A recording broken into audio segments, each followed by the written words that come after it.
Okay, so thank you very much for coming to the session. My name is Andy. I'll be giving a short talk at the beginning, and I'll also kind of chair and convene.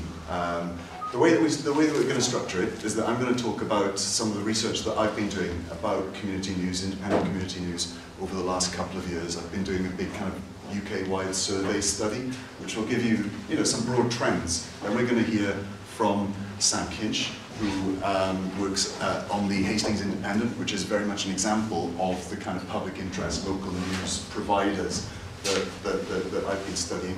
And following that, we'll have a presentation and a chat with Drew Rose, who some of you may have seen in the last session. Drew is part of the Bristol Cable local independent media co-operative, and also does work of the kind that very much that my research is about. So we're going to talk for roughly about 10 minutes each, and then hopefully we'll have half an hour. Half an hour for questions. I'm going to take it that we can have an hour's session from about an hour, even though we're running a little bit behind on the day. So let's begin. I am an academic, so therefore I'm unable to communicate by any other means than PowerPoint. Apologies for that. Sustaining independent local news in the public interest. I should tell you that it's not just my research that I'm going to be referring to. I'm part of a research team with Jerome Turner and Dave Hart from Birmingham City University. And the survey stuff that I'm going to be telling you about was collaborated on with Judith Townend and Steve Barnett. We were working on the same things, so we decided to pool our resources. I should also tell you that on the front there's a copy of the slides that I'm going to use if anybody wants them. There's also a copy of a report, which is kind of a state of the sector report on community news and hyperlocal journalism that was funded by the Centre for Community Journalism and Nesta. The Centre for Community Journalism is at Cardiff University where I work, and it operates to try and support and foster the kind of stuff that we're going to be talking about today. Okay. Well, that did have a load of useful and interesting things, but I'll just tell you about it. Apologies again, I'm an academic, there's a bit of a literature review to this, but that's because it's a useful way of conveying why I think this is an important thing for us to understand. Firstly, there's a long-standing and developing literature in the field of local news studies which outlines the extent of the economic crisis in established commercial local news provision in the UK, and how it endangers the quality and the independence of the local information that we all need to consume. There's also a convincing literature around the notion that this crisis sharpens the necessity to see local news as what economists call a public good, which is basically something that the market cannot provide in sufficient quality or quantity, but which the public nonetheless needs, and therefore warrants some kind of public subsidy to help it flourish. Related to this literature is a body of work which highlights the existing direct and indirect subsidies to commercial local news in the UK, in the US, and across Europe. So there is existing public subsidy for established players. And a literature about possible future subsidies which might include other players too.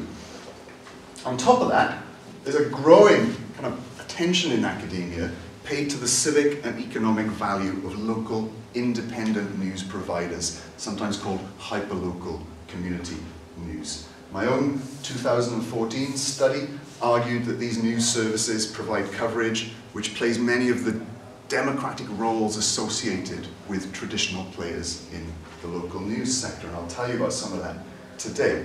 And thirdly, there's another area of kind of research which underpins all this stuff that I've been doing.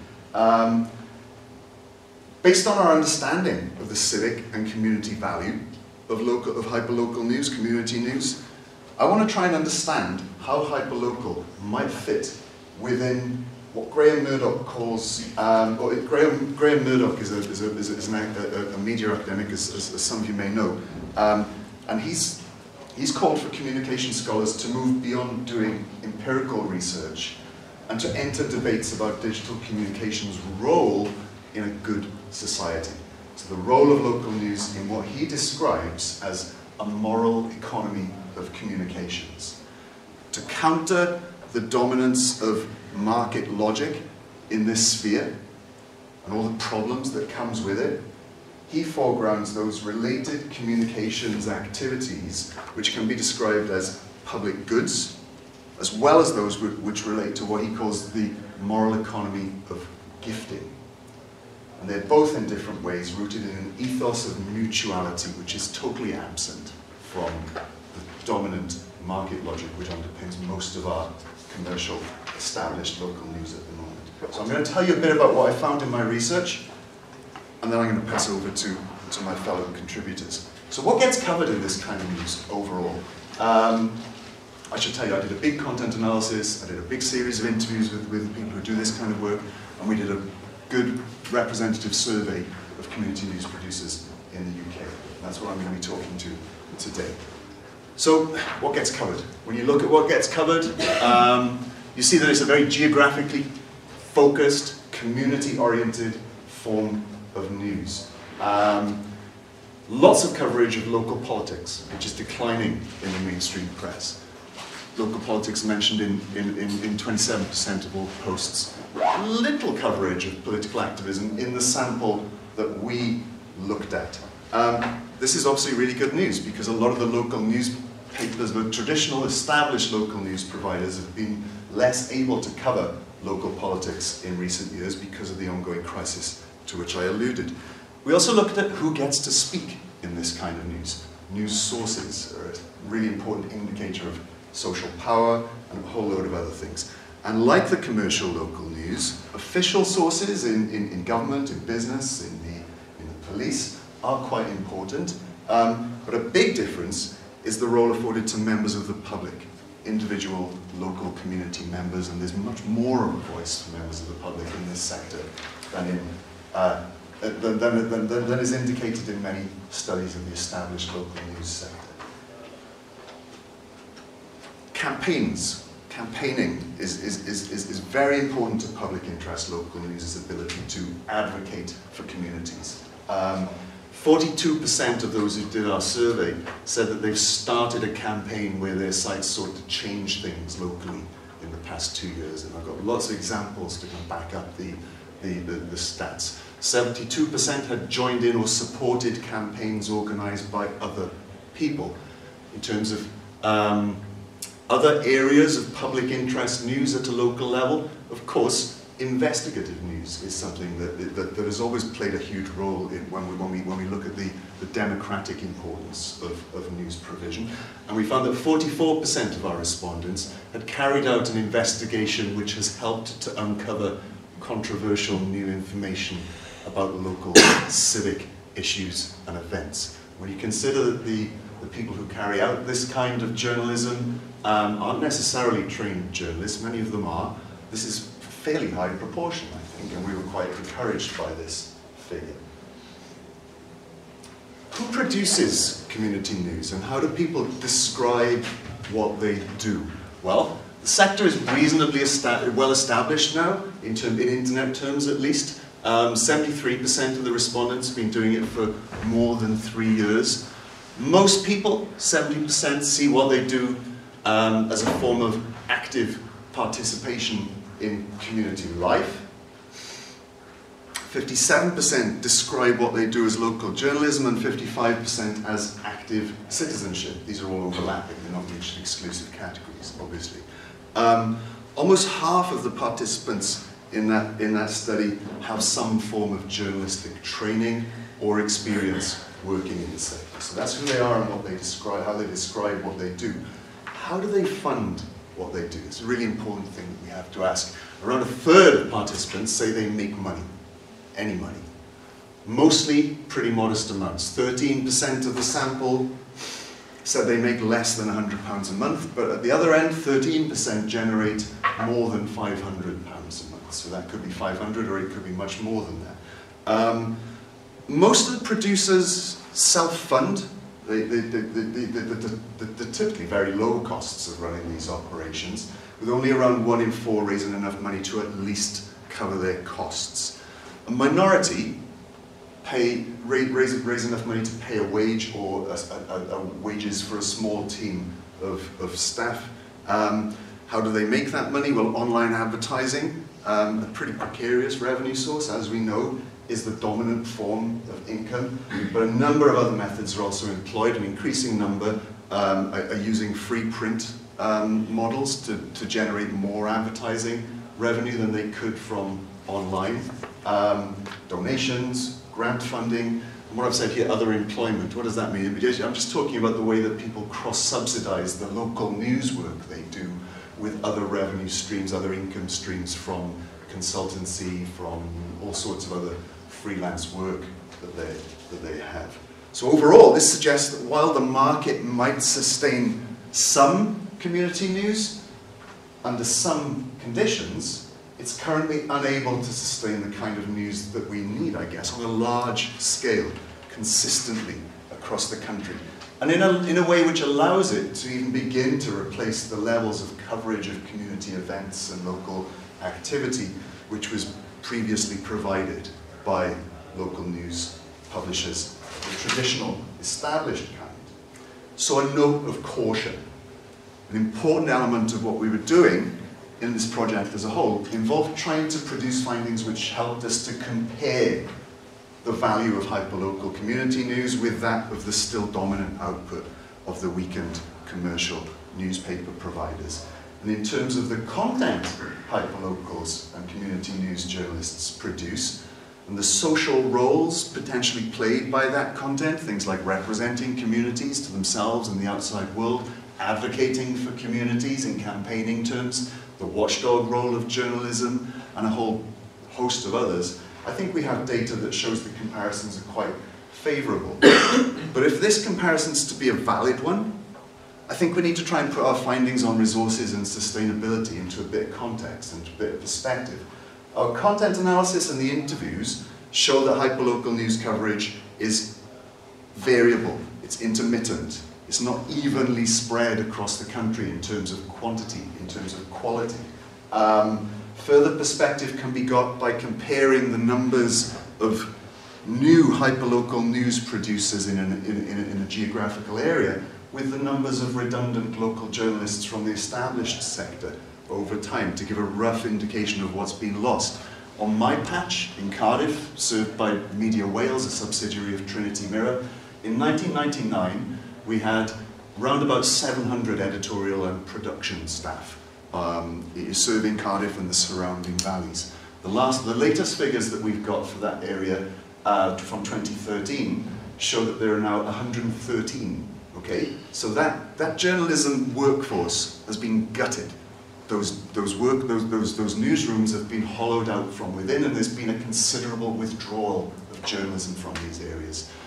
How many have sprung up in the form of hyperlocal in community news outlets?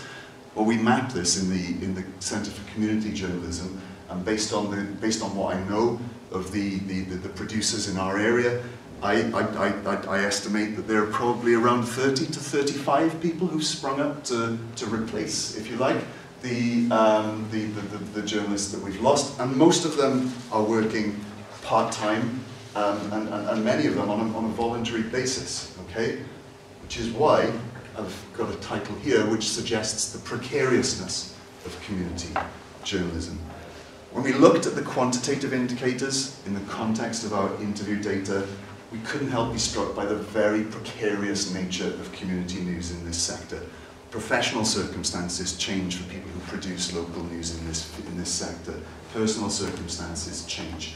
And when that happens in a sector which is already very time poor, these changes will impact upon the labour time available to produce community news projects. There's also a point to be made here about the largely non-institutional nature of hyperlocal community news. Because these services are so closely tied to the personal circumstances of the individuals who produce them, there's no guarantee that the news outlet is going to survive the loss of a key contributor. So another indicator of precarity in that sense. Widespread voluntarism, I think, is producing much public value, as it does in other spheres of public life, like elements of the justice system, local and community politics, school governance. But there are indications, I think, that there may not be enough to sustain community news of an independent nature in the long term, without some stable revenue stream, and more importantly, the profits needed to remunerate people for their work. The sector may be too precarious to sustain the kind of institutions which have previously been necessary prerequisites for independent and critical local news. These may seem like big challenges, but the combination of impressive civic and community value and the precariousness which comes with limited economic success or the dominance of voluntary labour, the simultaneous benefits and disadvantages brought by the injection of these DIY voluntary resources into local news and information systems, there's also, I think, a clear opportunity for the sector and those who advocate it, myself included, advocate for it, myself included. Looking at these data in aggregate, you've got three distinct groups, I think. Firstly, there's a small group of, themselves small, but essentially economically viable community news services.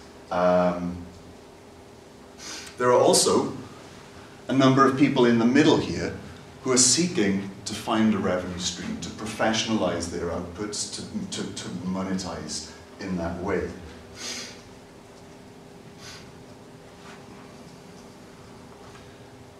These people face serious commercial challenges. Despite the really important, socially important work that they do, no stable business model has yet emerged that's been replicated in many cases, in many places. And hyperlocals, community news providers, do not currently enjoy the kinds of direct or indirect public subsidies that established news players do. So statutory notices, tax breaks, and things like that. So the failure of the market here, viewed alongside the potential public value of the sector, means that the professional and professionalizing services, those groups in the middle and on the end, could stake a valid claim for public good status, I think. They could seek to benefit from existing forms of public subsidy, and I think that it's important for them and supporters to advocate for newer forms of public subsidy, to support startups in this field, to help them get stable business models in place, bridging money, if you like. I've got some ideas about how this can be done, which hopefully we'll be able to discuss later. And you've also got this volunteer-run hyperlocals, okay? And it might be tempting to see these different groups, the two on that side and the one on that side, as totally distinct. They're doing different things. They're stimulated by this DIY moral economy of gifting.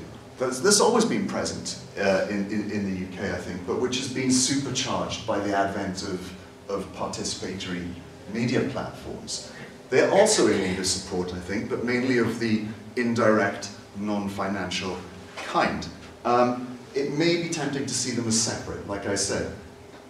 But aside from their approach to funding, they broadly share lots of values, lots of practices and approaches.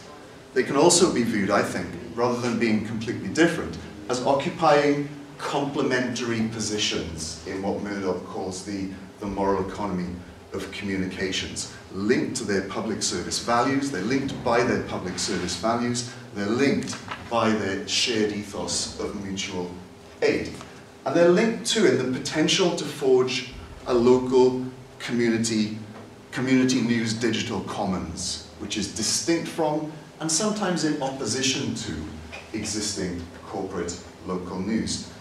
But I think this can happen only if we find some way of helping the professional and professionalizing ones find that stable business model with the smart employment of public subsidy. This is a good place to start when thinking about what public subsidies might be employed in this sector. It's a piece of work by Martin Moore, written for the Media Standards Trust. There's a link there. You can also take the slides. There's a link on that. I can talk about that a little bit later. I've taken more time than I should. Apologies for that. But now I'd like to hand over to Sam, and after Sam we're going to hand over to Drew to hear from the people who are actually doing this stuff at the coalface. And we'll take discussion and hopefully have a broader discussion at the end, if that's okay with you. Hello. I'm not going to speak for long because I just really hate talking in front of people. I'm just going to give you a little bit of an idea of what we do down in Hastings. So I, together with a big bunch of friends, set up the Hastings Independent, which is a free newspaper distributed in our local area. The reasons that we set up was initially, basically, Hastings is quite an impoverished town. It's got an awful lot of social issues that go with that. And it tended to lead to quite a sort of negative attitude in the town. People were always talking the town down. People just really didn't like it very much. And we noticed that the local newspaper, the Hastings Observer, was sort of playing into that. They consistently have stories of murders or suicides on the front page just to try and sell newspapers effectively. So yeah, we decided to try and challenge that because it was the only newspaper in town. Back in 2009, I think Johnston Press went on a little rampage, went around the country buying up an awful lot of free sheets and shutting them down methodically. And so we had just one newspaper in our town. And to me, that just seems a little bit bizarre, the idea that across the country, it's quite common, in fact, and this was Johnston Press's strategy, to go around the country and just shut down the free sheets. So across the country, there are lots and lots of towns that have just one newspaper, and Johnston Press, given their troubles, given their sort of massive amounts of debt, they are quite desperate nowadays to try and sell copy. So they chock their newspapers full of advertising, and then they just have absolutely sensationalist stories on the front page. One of those sensationalist stories that happened in Hastings was about a close friend of mine and a mutual friend of all the other people who started up the newspaper. And so we started having meetings trying to think if we could get them to retract the story or what we could get them to do, and then eventually we just sort of hit on the idea of, well, why don't we just start a run? And we've got a website to start here. The website, we do have a website. We've always tried to sort of aim to have a print, to lead with print basically, largely because, and Drew mentioned this in the last session, it's an easier way of sort of reaching out to people. If you have something online, then people have got to know the URL, they've got to know exactly where you're at to come and find you. Whereas if you've got a print newspaper, you can put it in lots and lots of different places, and you can reach a much broader audience. We also decided to keep it free, just largely because logistically trying to charge for a newspaper like this was just too much. We've operated for a long time. We've been going about a year and a half now. We've consistently, every fortnight, we've shipped about between 7,500 and 10,000 copies of the newspaper in a town of 80,000 people. So the reason that we went for that sort of a number was because we looked at the circulation of the Hastings Observer, which was at the time about 12,000. I'm pretty sure that's declined quite massively since, not necessarily because of us, but it definitely has. So yeah, we tried to sort of aim for as close to what they were doing as possible. We started off at 16 pages, and we've grown now to 24 pages. So throughout the time that we've been running as well, basically we've had a focus. We established the newspaper as a community interest company. I don't know if you know about community interest companies. Basically, they have to have some sort of social function. They have to have some sort of benefit to the local community where they operate. So we set out 4 key things, which was to promote the arts. So there's quite a thriving arts scene in Hastings. To provide experience in the media industry, to highlight local social issues, and to increase citizenship. And increasing citizenship, I think, in a town like Hastings with the social issues that it has, it's quite important to sort of give people access to the tools that that are available to them through the democratic process. So we tried to highlight things such as public consultations, various things like that. And throughout the general election as well, we did actually run quite broad general election coverage. I can't remember, was it 6 or 8 editions?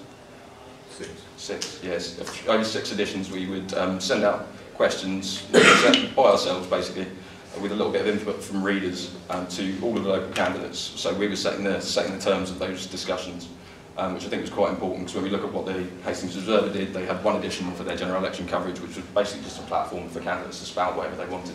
So they were setting the agenda there. We decided that we'd set the agenda and we asked questions around various issues that affected people locally. We went on from that as well. We actually organised a hustings in association with a local YMCA.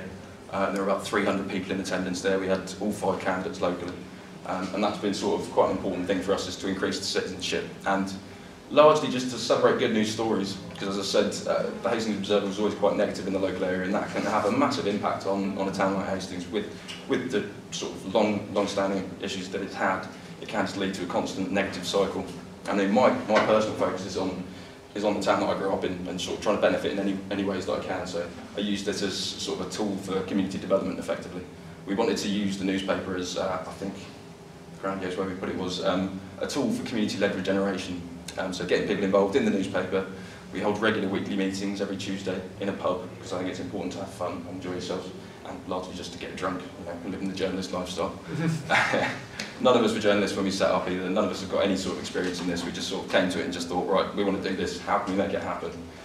Since then, we have attracted some journalists. There's a guy called Vudi, he's an asylum seeker actually from Kosovo, who's investigating corruption in the Kosovan government, and he got hounded out of the country. He started writing for us. He was a war reporter, so he feeds us lots of stories from situations in Syria and all sorts of other various different places. But yeah, one of the main things we sort of focused on in the newspaper as well was we've got a section to celebrate voluntary groups and community groups. And that's always been quite important to us. Again, just sort of perpetuating that good news vibe. So yeah, I think that's pretty much it. I will say about the sustainability, it's been a real struggle. We set up as a community interest company, non-profit. We promised to invest all the profits back into the business. So far, we haven't really made many profits to invest back in the business. So it has been a real labour of love. We've got a guy at the moment who is kind of bankrolling us, but we're also getting advertising revenue. It's quite interesting hearing Drew talking earlier about the cooperative model, and I think that's something we're definitely going to start looking at. But yeah, this public subsidy as well, I think that would be quite an effective way of doing things, because it has been a real struggle, and we are constantly sort of living hand to mouth really, just to sort of keep things ticking along. I think that's pretty much all I've got.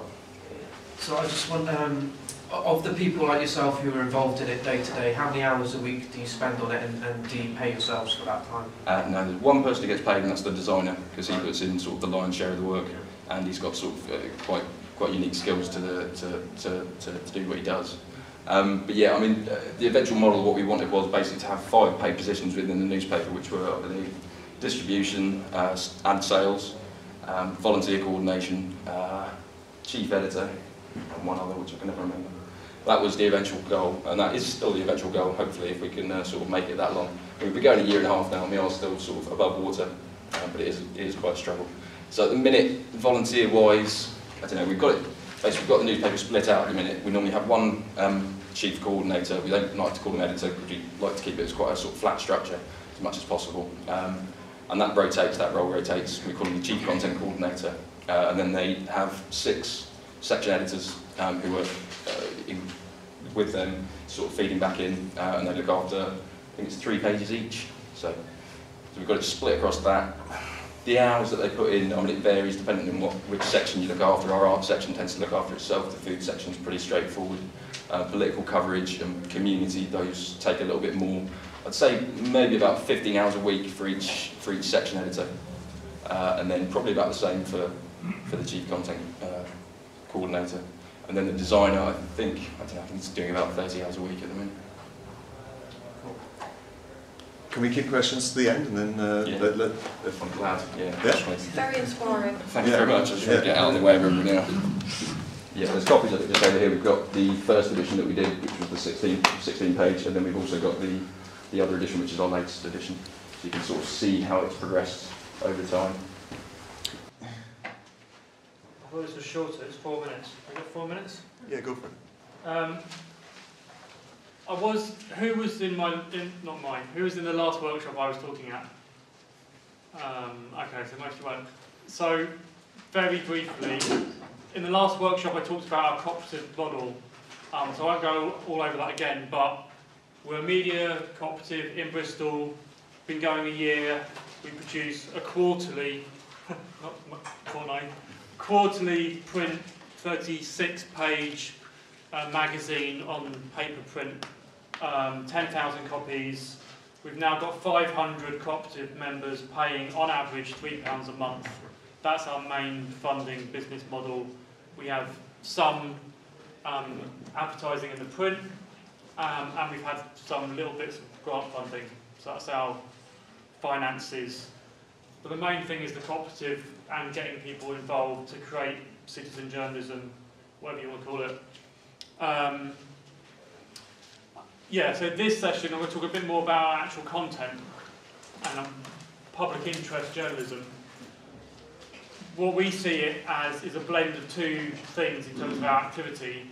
It's community organising activities, creating a real platform for people to have their own voice, produce their own media, and not professional journalists, but some of us who are developing more skills, training ourselves up, getting trained by organisations like the Centre for Investigative Journalism, who have come down to us to do more long-term investigative work. And that's what our members want. So we've asked our members, what do you want us to do?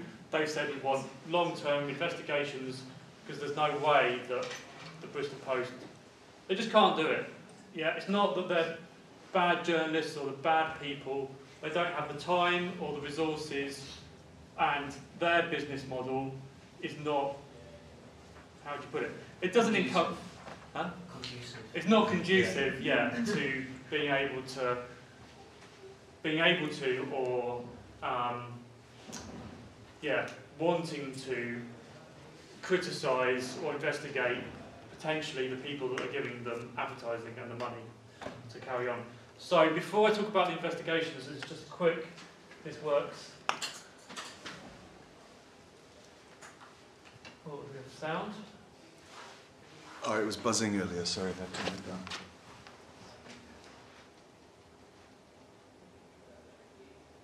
Maybe not.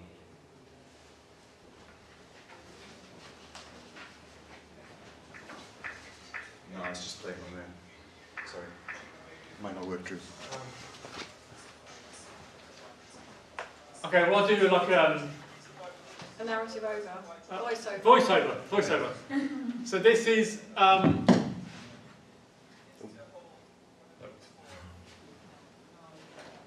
is a community event that we organised in the run-up to the election with, so collaborating with other local media organisations. So this guy from JOMEC Radio, which is a British Jamaican-led radio station. Outside the ballot box and does inside the ballot box. So remember that. Join the organisations that have helped organise this and support all of the other good activities going on around Bristol and get her Bristol West. Thank you. The event featured candidates Claire Hiscott for the Conservatives, Stephen Willams for the Lib Dems, Fang Debonair for Labour, and Darren Hall for the Green Party. Candidates were required to give less spin and direct answers by responding what, how and why they would address policy issues.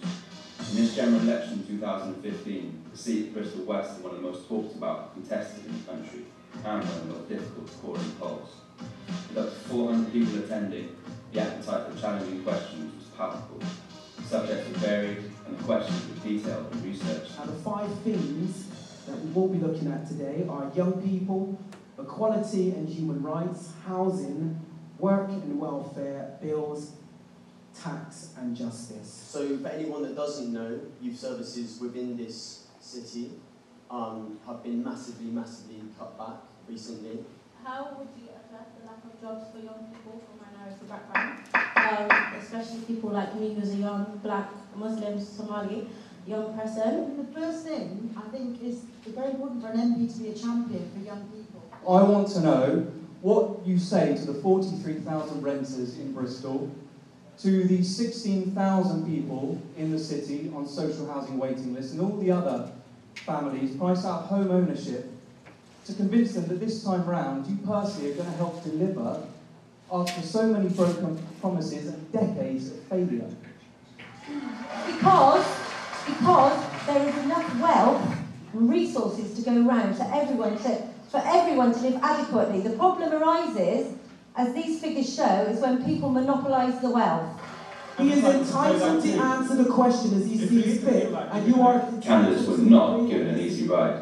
The chair, Jules from JOMEC Radio, could barely contain people's reactions from the floor. We saw a great diversity of local people giving powerful testimonies on personal issues that affect them. How are you going to promote tax of justice so that working class people don't suffer further cuts? The event was brought to a close by the fire alarm and with everyone leaving the building peacefully and safely. What a way to bring a fiery evening of political debate to an end. Once the election hysteria has calmed down, however, Bristol Cable will continue to be watching closely to see if the winning candidate stays true to their manifesto and the pledges they made on the campaign trail. What are you going to do about it?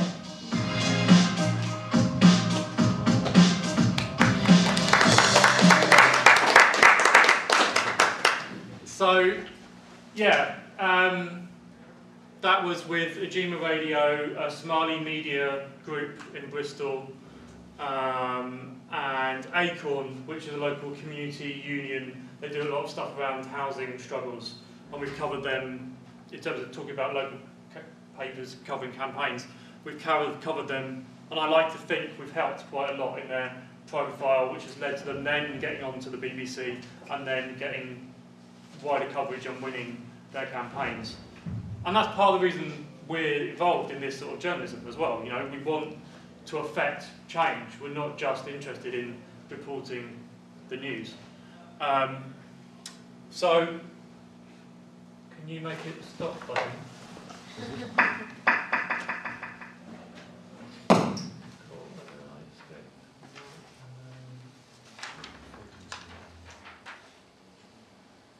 Labour got in. Is that there? There.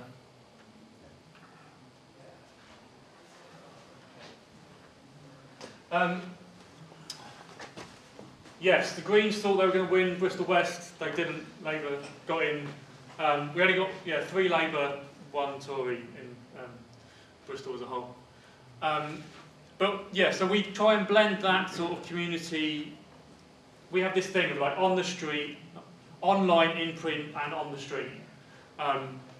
We try and do those events, get people involved, get people, producing media, you know, by doing stuff and recording it, and then using that so other people can see the issues.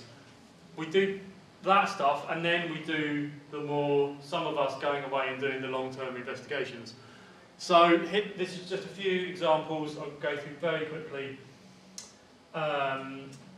This was from the last edition, all the papers are there, looking at, so Bristol is the green capital of Europe at the moment, allegedly. We thought, you know, what's the reality behind this greenwashing, and looked at the increase in CO2 emissions from flights from Bristol and turned that into an infographic.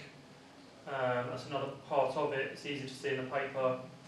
All the data crunching journalism we do, we try and turn it into something that's more understandable and visually attractive for people.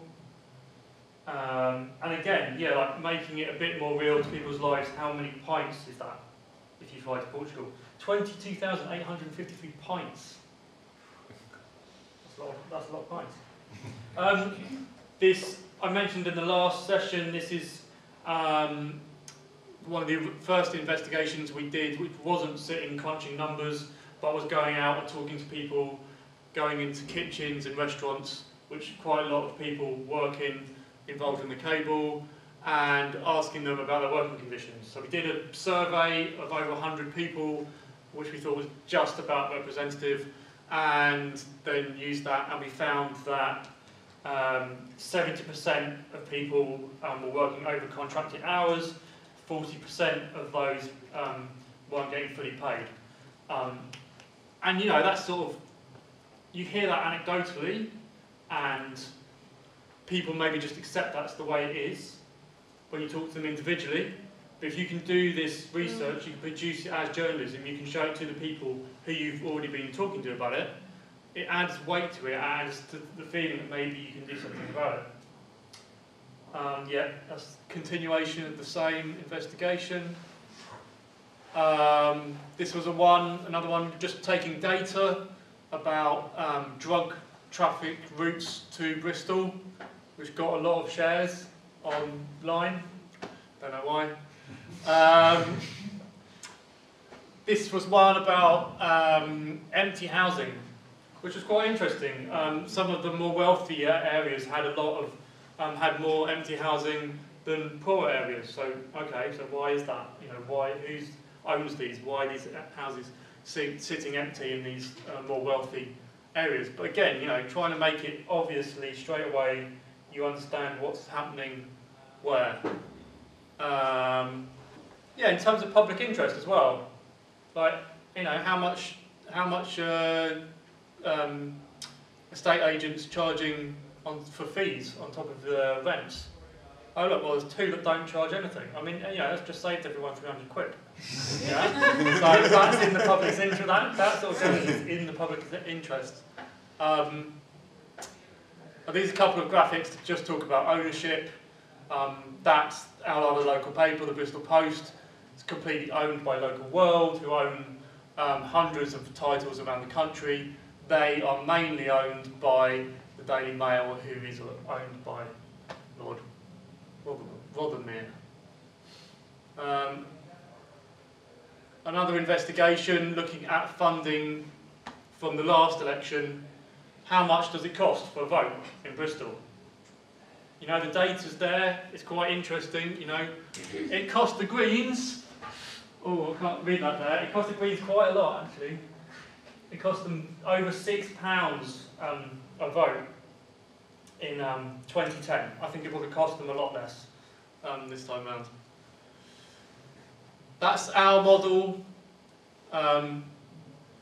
of community members, contributing members, the funding, how that goes into the cable, how it comes out again to benefit everybody. I'll just quickly show you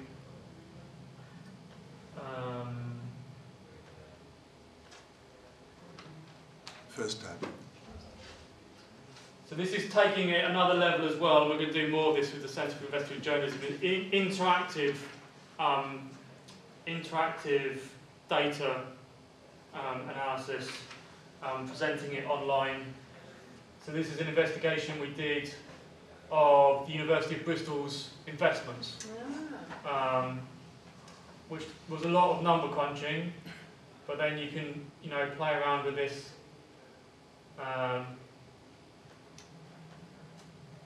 Oh, an unexpected error's occurred.